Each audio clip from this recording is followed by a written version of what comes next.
Hey, Bastish BF for 64K and welcome to Golden Years. A look at the early days of the Commodore 64 scene from about 1982 to 1986.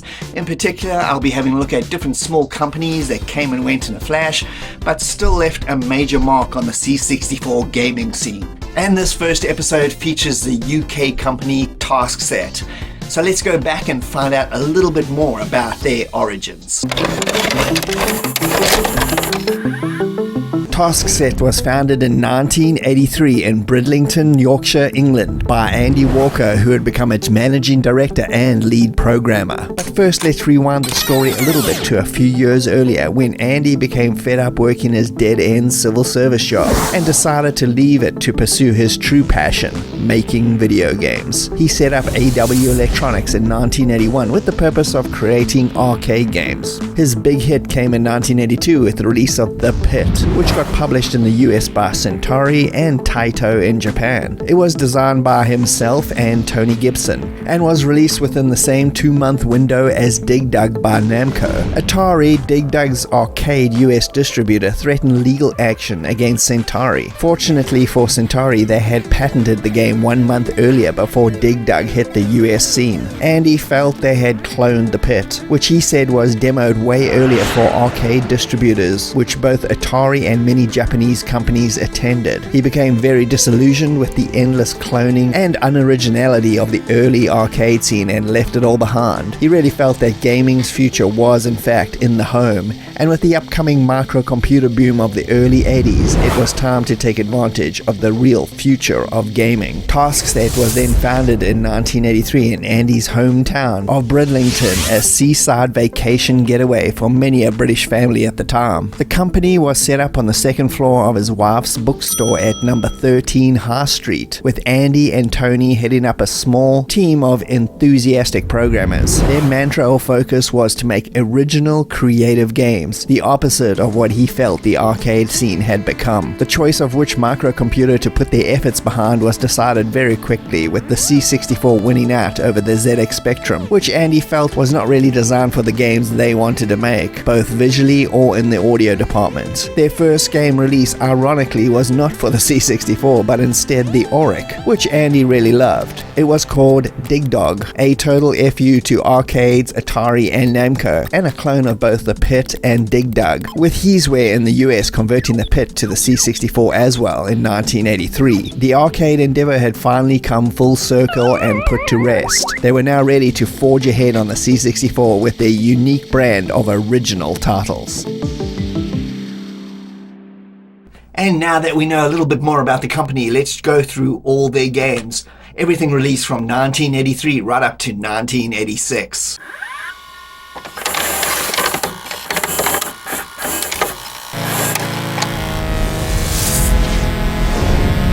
1983 was the start of the boys from Bridlington's output onto the C64. Their first release was called Cosmic Convoy, programmed by Andy Walker himself, which was basically an arcade shooter with a little bit of strategy. In the game, you take control of a squadron of space fighters as you have to protect a fleet of ships from delivering supplies to a nearby planet. The more ships you get there unscathed, the more points you rack up. With your radar at the bottom of the screen, you can intercept incoming alien ships and wipe them out before they reach your cargo liners. Your lives are displayed on screen as 3 ships. Every hit you take loses one of them and thus makes you weaker as well in terms of your firepower. The window of play is very limited to move around with. It also gets very repetitive. There's not really too much to the gameplay, but considering it's an 83 release, it's honestly not that bad and is somewhat original. Here's what Andy had to say about it in an interview with Commodore Horizons magazine in 1984. Cosmic Convoy, which remember is almost a year old, featured a number of firsts. For a start, you had to do more than just survive to win the game. Your space fighters have to protect a cargo convoy from attacking pirates, and although you may sacrifice some fighters, you can't afford to lose them all. Secondly, you can have all of your 3 lives on screen at the same time, which is a feature you don't see much elsewhere. The game got very average to mediocre reviews, not the start they really wanted, but it was original in design, and if you want to play a game on the C64 with the same plot and structure but done 1,000 times better, then please check out 1986's Sci-Fi Trading Company by Accolade, which is an excellent game and a totally underrated gem. Next was Jamming, developed by Tony Gibson and Mark Harrison, with Tony also on music. You control Ranking Rodney through 20 levels of arcade-style maze action as he attempts to collect all the musical instruments in each level. Collect them all and move on, which gets you one level closer up the music charts. It's a very cool little arcade action game that was part of Tony's game design philosophy of instilling music with gameplay. I love how each time you collect one of the new musical instruments, it gets added to the soundtrack.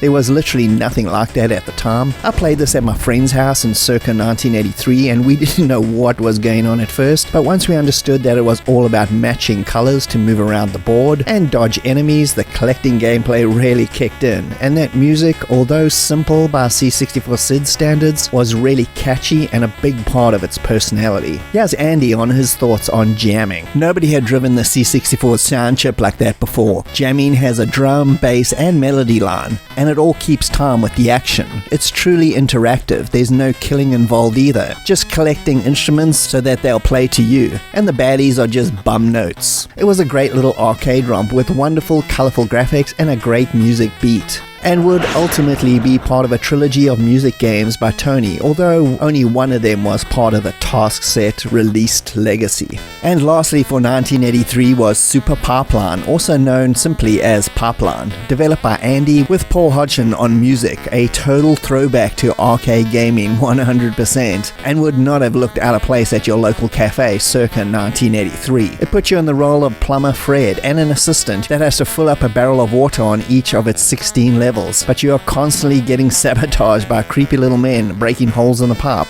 and attacks by lobsters and other types of bugs. You can get your assistant to fix the holes while you blast the creatures with your gun. Each level gets more elaborate and deadly in classic early 80s arcade game design. Here's Andy on where the actual original idea came for Super Pipeline. Pipeline was a game that came from actual experience. When we were in our old premises, we sprang a leak upstairs one night and narrowly avoided having our super brain soaked. That experience led to all sorts of ideas about little men running around knocking holes in pipes. We worked on the idea for ages before realizing that it was a much better idea to have the men repairing the holes. This was another addictive game I played at my friend's house. The very good cartoony graphics and earworm music score, coupled with that one more try style gameplay, made it something we played a lot in the early days. And as a game I still have a lot of nostalgia for all these years later. 1984 was another year of very original but very British-centric games. We'll first look at Bozo's Night Out, the most British game of the lot, designed by Tony Gibson with Paul Hodgson on music. The party all the time holiday vibe of Bridlington probably had a lot to do with this game's plot, which has you as the perpetually drunk bozo who basically has to make his way home every night intact after a night out of drinking. You'll need to get him home while avoiding the police, hookers, rampaging grannies, and a whole lot of other weird things. You can either take the streets, which are pretty deadly, or try and go through the park, which is even worse. Every evening, Bozo is more drunk, making controlling him even harder and harder. So the game really only starts kicking in after the first few nights have passed. It's a super weird game, but original in every respect. They were clearly having a laugh while making this game, as quoted by Andy here. We were falling about laughing at some of the ideas we had for this one, like a display showing a bladder filling up, which you have to stop to empty on your way home from the pub. In the end, we felt it was getting silly rather than funny, so we cut a lot out of it. All the references to alcohol were replaced by wobble juice, although admittedly there are characters like G-ins in the high score table. This game is very flawed. The graphics are kinda mediocre. It is monotonous, with some catchy music though, but despite all this, it does have a really bizarre charm to it, and has become, like a few of the other games, a bit of a cult classic in the C64 gaming community. community. Next was Gyropod, a science fiction themed shoot 'em up from Andy Walker and Paul Hodgson on music. In the game, you take control of a gunner on a space station orbiting a planet you are busy invading. You get to circle around the station, shooting all the defenders of the planet as you make your way through the galaxy, wiping out all your enemies. You also don't have unlimited ammo, so when things get low, you can detach your ship from the station and zoom down to the local planet surface and steal a whole bunch of supplies, and also shoot at the local alien citizens point blank style before making off with the goods. Planets and enemies difficulty obviously ramps up with each level passed. It's a total arcade style score chaser. It features a nice mix of high-res graphics and sprite work, good sound effects and music. It is monotonous, yes, definitely, but most score chasers are simply that, by design. And back to the ultra-British themes with Poster Paster, featuring another character, Bill Stickers, as he attempts to put posters up around town. It's another game from Andy and Paul and is very unique and well implemented. You gotta move Bill around town and attempt to paste all 12 advertising posters up while getting attacked by creatures, with the added effect of running out of paste if you spend too much time slamming the enemies. Plus, your poster has to be lined up perfectly with your ladder for it to stick. Most posters have more than one part as well. The controls in this game are a little bit tricky to get used to, especially at first, and can be a little bit too precise for their own good. The game has a bright and jolly atmosphere in its graphics and accompanying music.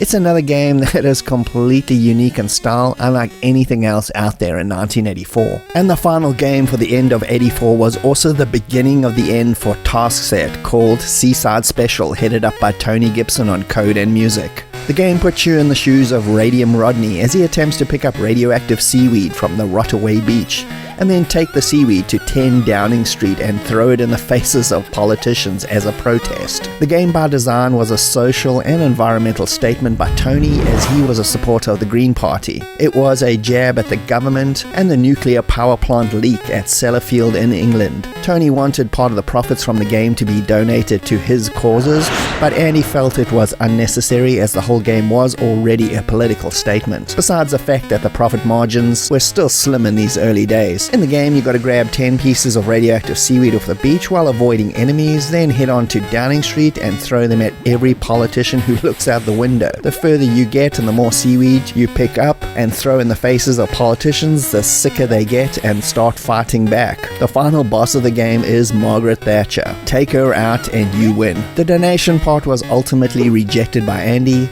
Tony had a complete meltdown and didn't come into the offices anymore and was working from home, which eventually resulted in him leaving the company in early 1985 officially. The game, like all Taskset products, has a great personality in graphics and music style and is a fun, simple arcade experience that, like Bozo, has also garnered its own little cult status in the C64 gaming circles. 1985 featured the last 3 games released on the official Taskset label before we take a look at their licensing deal. Let's start with my personal favorite game they ever made, Super Pipeline 2 by Andy and Paul again on sound. It's exactly the same as its predecessor in terms of design, but just like all good sequels, it takes that and amps it up to 10. You now have to fill up multiple barrels on each level. It's way more fast paced. You get multiple assistants you can assign jobs of repairing, and the blasting action of the original returns. Again, this would have made an awesome arcade game back in that period. The graphics are even better and more detailed, with a lot more variety. The music is top level of manic to keep the action flowing, and there's enough small upgrades to warrant a new purchase, making it simply, in my opinion, Taskset's best game in terms of gameplay and especially replayability. Next was a game called CAD-CAM Warrior by Andy and the rest of the remaining Taskset team. It was another science fiction styled shoot 'em up with you taking the role of a miniaturized android that gets sent into a computer's mainframe to repair it before the new computer that's meant to save humanity gets revealed to the world. The game boasted at the time in its marketing to be the biggest game in the world that's ever made, with over 8,000 screens to conquer, which was a classic Molyneux approach to marketing before he perfected it. The difference was it was actually true, although many screens were simply color variations, and as you make your way to the computer mainframe, you destroy the bugs. You can choose different paths, allowing you to bypass many levels. The 2-screen isometric view is pretty cool, with a Robotron-styled action ammunition, and various other weapons to pick up as you destroy everything in each screen. CAD-CAM has no music, simply sound effects, which are pretty good, but it does make the action feel a little bit less engaging. The graphics are very good and detailed, and it plays well, and was rated very highly in most magazines of that time. Despite the over-exaggerated marketing, it's still a pretty underrated C64 gem to try out. And the last officially released Taskset game under their label was called Souls of Darkon, coded by Andy Walker, another science fiction game. Although this time it was a graphic text adventure game, pretty much as far removed from anything they had done before. You still gotta admire that originality. Unfortunately, the game itself is pretty disappointing for this style of game. You and your robot assistant have landed on the planet Megro, where your goal is to find and destroy Darkon, who now rules over everybody. These types of games live and die by how interactive their parser system is, aka how many words it understands, and Darkon falls way short. The graphics are also presented in high-res style, which is nice, except that it's all completely green and does not do the C64 any favors, looking like a Spectrum game. There's no sound, but that is par for the course for this genre anyway. It's difficult to really get anywhere in this game. Even the most mundane task is hard to pull off, and I recently looked through a walkthrough for some of the puzzles, and it's apparent no human could ever complete this game on any level. The puzzles are truly ridiculous. The game almost feels like it was a screw you to the entire game industry kind of vibe. It's their worst game by far, and I like the genre, but you should definitely avoid it. And just when it looked like this was the end of the company, Andy managed to make a deal with fellow UK software company Quicksilver to produce 2 licensed games for them, and both published by Quicksilver, with Bugbite doing budget versions. They were 1985's Flintstones Yabba Dabba Doo and 1986's Rupert and the Ice Castle. There was actually another Rupert game released also by Quicksilver called Toymaker's Party, but that was credited to the very talented Martin Walker, and I couldn't find any Taskset related association to it. Which brings us to 1985's last released Taskset game, which was the Flintstones Yabba Dabba Doo, a bit of an odd game where you play Fred, where you have to build bedrock from the ground up, including your own house, and once you accomplish that, Wilma will move in with you. So it's basically a Flintstones origin story. Gameplay is a bit too mindless. Basically all you have to do is find flat rocks and bring them to locations to build structures, while dodging as much of the prehistoric death as possible. That's it really. There are 40 or so locations, but avoiding the enemies is super tedious and difficult, and the game wears thin pretty quickly. It's really only for die-hard fans of the TV show. Which limps us into the beginning of 1986, with the last credited game by the Taskset team called Rupert and the Ice Castle, another licensed game, based on the Rupert the Bear comic strip and multiple TV shows. It's a platform action game where Rupert has to save his friends trapped in an ice castle, simply avoid the bad guys, jump onto platforms and reach your friend, and thus freeing them. It is very simple and way too short of a game. It sports some really nice graphics, but is totally forgettable. And the last game the whole Taskset team worked on before the doors to the company shut for good in 1986.